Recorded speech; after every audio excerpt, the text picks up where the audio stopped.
It's not a corporation. Good one, good one.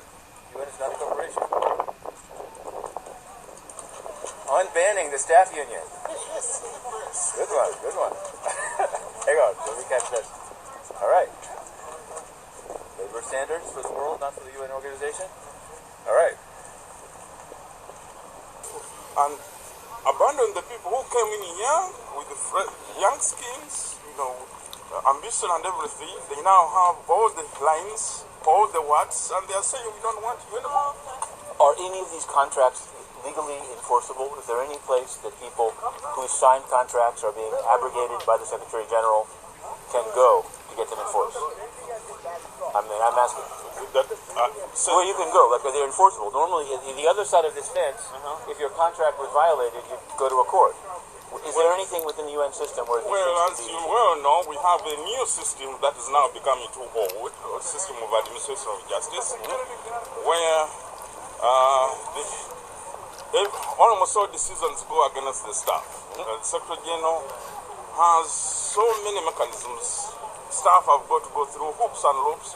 First through the the MEU, the Management Evaluation Unit, which is managed by overseen by the Undersecretary General Department of Management. In other words, the people who make the mistakes are the people now who have to review those mistakes before they go to court. Did you see yesterday this report or press release saying that in the last year 51 UN personnel have been killed? And calling on, did you see that they I'm not, it's claimed, it said it was from the staff union. Maybe it's a separate union of the staff union. Once a year they put out. We have a standing security. There we go. The staff union has a standing security, a standing committee on security that is standing, regardless of which staff council is in it. Right. That makes sense. Yes, and it has some independence to a certain extent, to do certain things, and it has done good work over the years. One of the things the report said, it talked about this case of a guy called Louis Maxwell, who was a UN security officer in Afghanistan in 2009, who got killed. Basically, the UN never pursued his murder because it seemed like the Afghan army did it, and now his family didn't receive sufficient compensation, according to the Standing Committee. So this seems like a labor issue. Like, if it's fine, you go work for the UN, you're very idealistic, you go, you get shot by a government where you're trying to serve. What's next? What happens next? Well, a lot of times, sometimes things happen that when people are confronted with a new case and they don't know the how, they know how to begin, they just sit on it and hope that it will go away. It will be, as the reports are. It says right in the lobby, Umoja has been launched. Umoja is going to solve all your problems. I hope so. Umoja. But whatever is done, the filing of records should be paramount. Right. It's a very good point. Yes. Let's see what your sign is. Enough is enough. Yes. Okay, what is enough? What have you had enough of? About the staff, consultation is not there and they're doing themselves. It's something itself that is taking the decision their own. They have to consult. That is the staff will say.